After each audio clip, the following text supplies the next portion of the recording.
Wow. I don't know about you, Dave, but that was terrifying. But you know what? At the end of the day, I'm just happy to be here celebrating one of my personal favorite holidays. I don't know about you, and I also don't know if you guys can tell what we're dressed up as. We'll give you one hint. I was about to say, I'm glad you said it was terrifying, which shout out to Madison, one of our producers who made that, but like terrifying because it's Halloween, right? So what does that say that we dressed as each other? Hey, Am I terrifying? I mean, I think you look great. Are you? I feel fashionable. For the record. Can you see the turquoise? Yeah, he understood the assignment. And so did I, because I just want to make sure you guys know that I like LSU. I'll say it like 1,000 times during this show today. But I feel like maybe I am terrifying. Yeah, you are. Okay. It's 100% what's the truth. So, Dave, I do want to play another game, though, with you, because in the spirit of my favorite holiday, we're going to play a little trick or treat. And I got a couple storylines for you, and I want to know if you think this is a trick or if, this would be a treat. So let's go down to the first one. November 2nd, the trade deadline. Is it trick or treat? Should the Cowboys be buyers at the trade deadline? Yeah, that's a trick. That's a trick that dumb people say to try to get you to do something stupid with your very good roster. Jerry and Steven, don't listen to them. It's a trick. No, they don't need it. They're getting a lot of guys back. What would they get? What would they have to give up? You'd make a trade. It's a treat. We got a lot of possibilities for this, by the way. It's a treat when you can get a guy like Amari Cooper. They don't need that. Yeah. They don't need that this year. True. They're 5-1. No, it's a trick. It's a trick. Get it away. Get it out of here. No. All right. So let me ask you about this next one, because I have some strong opinions on this one as well. Terrence Steele should he be in the starting lineup, or Lyle Collins, is that just a lock? And I'm going to hold my tongue for a minute and let you just dive in. So here's the funny thing is they're playing the game on Halloween, right? They're going to play the Vikings on Halloween. Yes. So you can decide trick or treat. You can decide on Sunday. You don't have to make this call. I think when Lyle Collins is healthy and ready to go, I think he's your starting right tackle. I think people underestimate how good he actually is because he's played so little over the last 2 years. That said, give him time if he needs it. He missed 5 weeks. So I wouldn't be surprised if Terrence Steele starts this game. But Lyle Collins is your starter, and that is a treat. Because he's a good football player. It's literally not even a question in my mind, and I would question your sanity, quite frankly, if that was what you were suggesting. So on to the next one, because it's not even a topic of conversation for me. But, Dave, I do need to know, though, the game is kind of during the middle of prime time, trick-or-treating time. So how should Cowboys Nation and the parents handle this? First, people do Saturday night, right? That's what I was thinking. No, but even if there wasn't a Cowboys game, you trying to go out trick-or-treating on Sunday night? I mean, I might do both if I want lots of candy. Or there's no, nobody. I ain't trying to have trick-or-treaters at 3 p.m. Just go Saturday night, settle in for the Cowboys game with the candy that you got the night before. Trick-or-treating is fine, but the Cowboys have a chance to improve to 6-1. That's the treat we should be focusing on. That's the truth. Saturday night. I know somebody somewhere in your city is going on Saturday night. All right. I also, again, need to ask you some important questions about candy, because candy corn is very much a topic of conversation this time of year. And I got to know, is it the world's worst Halloween candy? Because yes is the correct answer. No, that's not the correct answer. It is. Candy corn is bad. Don't get me wrong. Very bad. Candy corn is trash, but it's like a human shield for a lot of other bad candy. I'm looking at you, orange and black wax paper candy that old ladies throw at the bottom of the bag every year. That is the worst candy. What houses were you going to? You've never had that stuff? No. It's like the round candy that comes in the black and orange wax paper. It's garbage. I would rather eat a barrel of candy corn than that crap. They never served that in my neighborhood. Wow, that's, you know how I know you're, if the outfit wasn't proof enough that you're bougie, that's how I know you're bougie. Hey, it is a really comfortable cardigan, though, just by the way. Make fun of me some more. It's the true treat of this episode. Guys, we're not done yet. We've got a lot more things to talk about. Stay with us. Cowboys Star at Night is brought to you by Academy Sports and Outdoors, the official sporting goods retailer of the Dallas Cowboys, AT&T, and by Favor, the official on-demand food delivery partner of the Dallas Cowboys.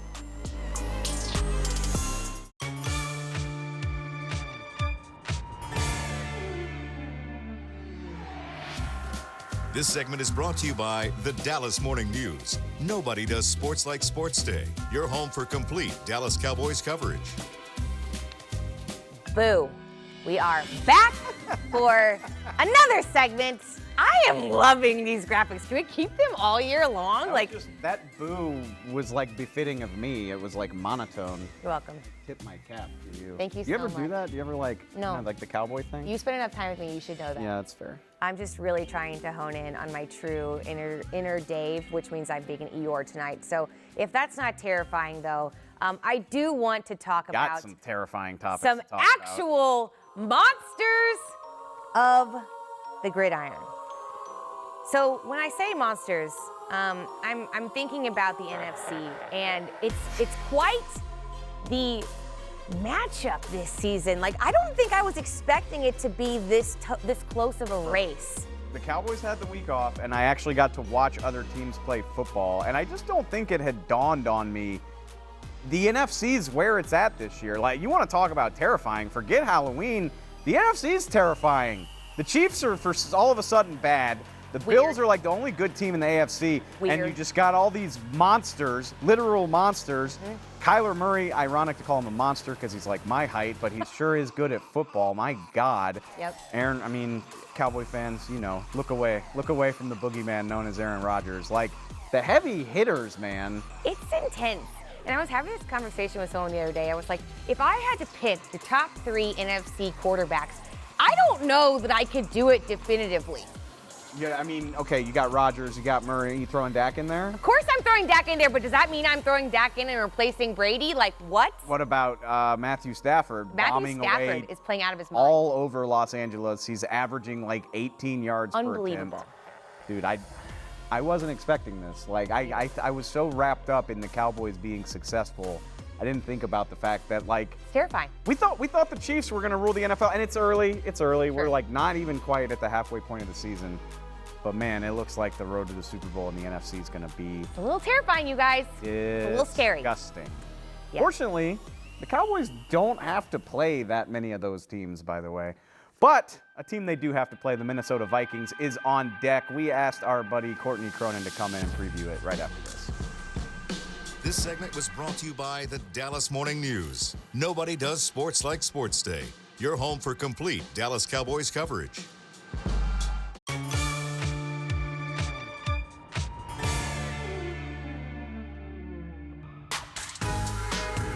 This segment is brought to you by Academy Sports and Outdoors, official sporting goods retailer of the Dallas Cowboys. Welcome back to the show. I'm Kelsey. She's Dave, at least for the duration.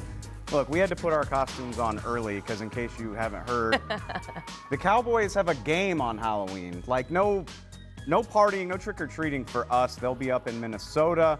Big game against the Minnesota Vikings, and to preview it, brought in a friend of ours. She covers the Minnesota Vikings for ESPN.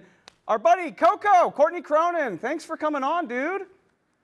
Thanks for having me, guys. I love your costumes. Had I known that we were doing this, I would have tried to, I don't know, be Doc McStuffins or some other young people's character that I saw in Target last night when I was shopping, seeing That's all the actually, Halloween so we had the costumes choice there. between like the $20 Target costumes or just going as each other. Yeah. We opted for this. It's We did. okay. I like your guys' outfits. I mean, this set is absolutely incredible. I'm very envious of it, and I think you guys look like each other. Thank so you. That's, Thank you very much. We Bill. appreciate that. Okay, football, right? I mean, at the end of the day, that's sort of what we're supposed to talk about. Really interesting to me, the Cowboys and Vikings both took their bye at the same time. And so it feels like it's been forever. What is the vibe in Minnesota? It's a 3-3 team. It seems like a better team than their record indicates, but just what is the vibe kind of having had a week to take a breath and assess around the Vikings right now? Yeah, I mean, it's a team that won 3 of its last 4 games. There was a lot that was good that came out of the first 6 weeks of the season in spite of some of those early losses. I mean, the fact that your offense, for as many 3 and outs as they have, they're still, 5th in total yards, and Kirk Cousins is playing out of his mind right now. There's a lot of positives you can take away, but I think the big thing that we just don't know yet with this Vikings team is how good they really are. And fortunately, there's a stretch coming up that's going to prove that. I mean, the Dallas game on Sunday Night Football, primetime game to kick off a stretch that then has them going to Baltimore, then to the Los Angeles Chargers the following week, so coast to coast. And then they've got Green Bay at home before finishing up a stretch with the San Francisco team on the road that looks pretty suspect right now. So this will be the defining stretch for this team where, we'll figure out, because they're kind of an enigma right now. Like, they look good and they should be better than what their record indicates. And they've played games down to the wire where they probably shouldn't have had to these last couple weeks, especially against Carolina and Detroit.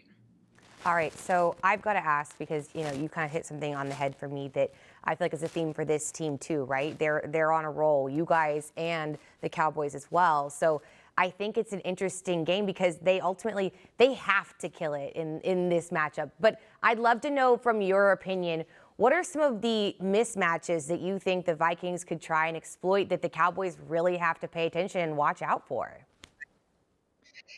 Yeah, I mean, they've been doing a really good job this season once they lost Irv Smith for the year in adjusting to what they're doing with the passing game.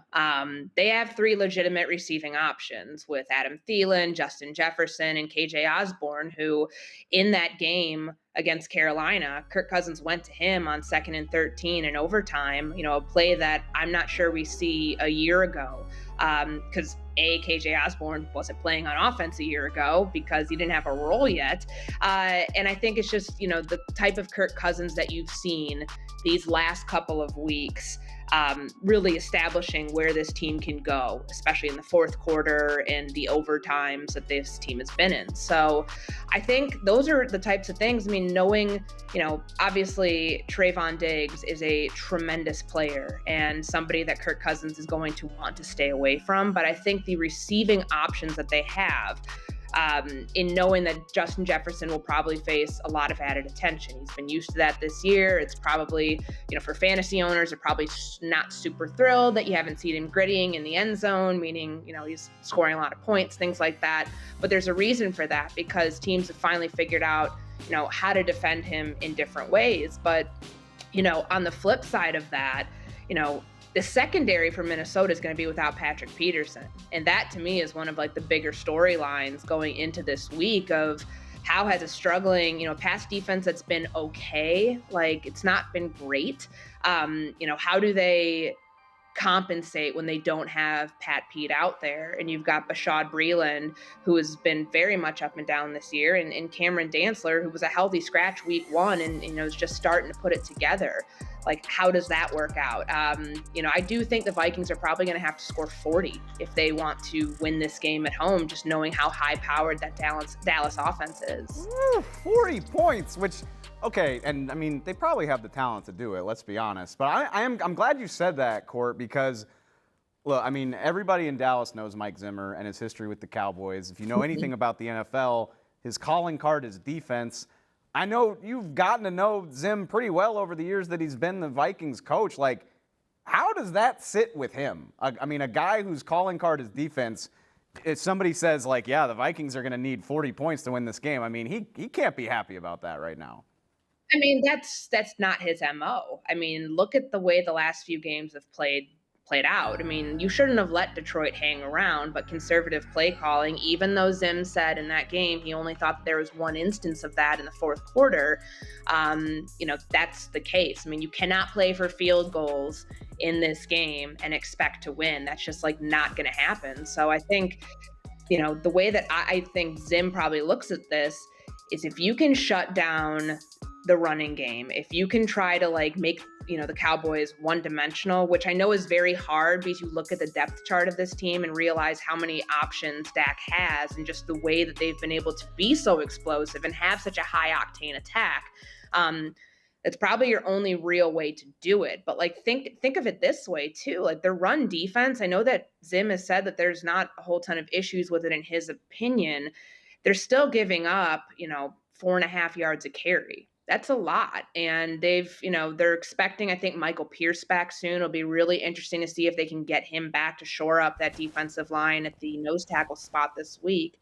But yeah, it's definitely if you're thinking about a game that like is not Zimmer ball, it might be this one, considering what the offenses in this game are capable of, and we'll see if they're able to actually, get into that shootout type battle. The plot thickens. I mean, look, it might not be Mike Zimmer's MO, but that's what I'm here for. I'm hearing Courtney Cronin saying we're talking about like a 41-38 game. I'm here for it. It'll be a lot of fun. It'll be Halloween. Courtney, thanks so much for joining us, dude. I will see you this weekend, and we will see y'all right after this. This segment is brought to you by Academy Sports and Outdoors, official sporting goods retailer of the Dallas Cowboys.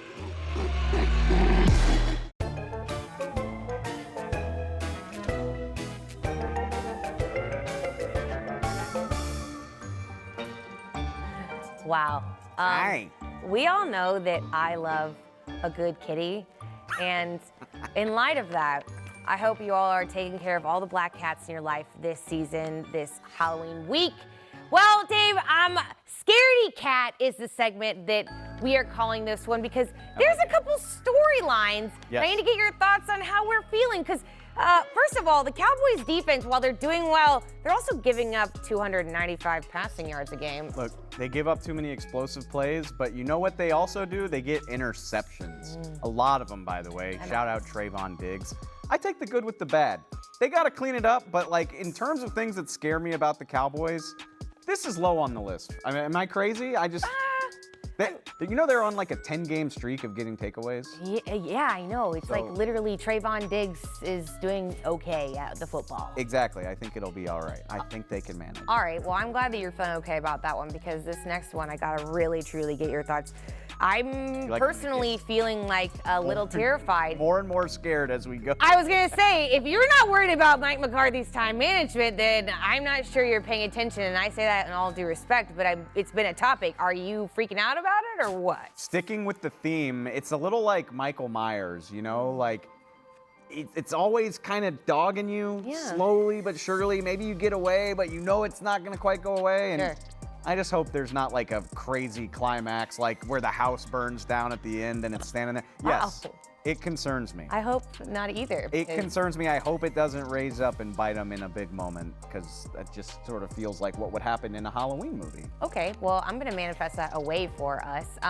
But, while this defense is struggling with some of the big chunk plays, the offense is actually doing pretty well, but they're still seemingly struggling in the red zone. How scared is this issue making you, especially when it comes down to having to finish strong down the stretch? I'm surprised this isn't higher, to be honest with you. It's a sneaky problem for this team, and they've been good in the red zone against bad teams like the Giants and Eagles.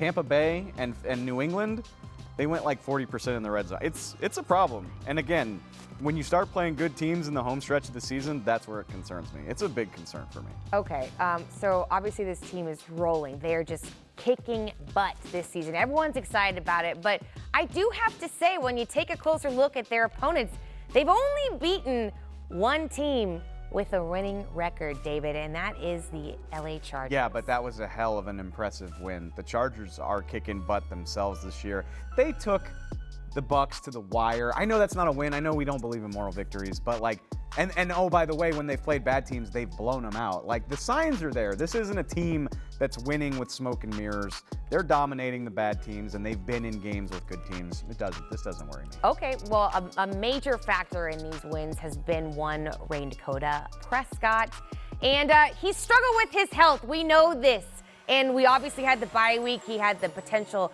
quad issue. Are we concerned at all? Like, are we scared? I'm hiding behind your hat okay. as I look at yeah. I'm always concerned because your quarterback is the reason why you're going to be successful. I think he plays against the Vikings, maybe famous last words, but it's something that gives me pause like every time he drops back. So yes, it is kind of scary. Speaking of scary things, I'm excited about this last segment. Oh, there goes our book. But when we come back, that was definitely a ghost. We got a couple of guys that we want to shout out on our favorite scary holiday. We'll be right back.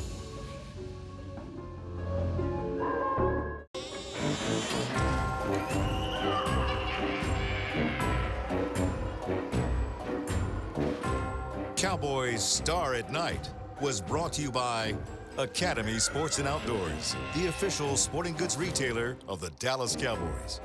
AT&T. And by NFL Game Pass. You'll never miss a game again. Enjoy full and condensed game replays from Week 1 to the Super Bowl. All right, well, Dave, those storylines were quite terrifying, and they got me thinking about the scariest Dallas Cowboy ever. And if Jay Ratliff isn't your answer, then, well, you're just wrong. I don't disagree with you, okay? Jay Ratliff is terrifying, but I view it as my sacred obligation to remind people about that guy. Rolando McClain was a force in 2014. For my money, he's probably the most terrifying person I've ever interviewed in my life. Long live Ragonk. Shout out to you, my guy. Those two, that's who haunts my dreams at Halloween. So thanks for sticking with us. We'll see y'all next time. Thanks for watching The Star at Night.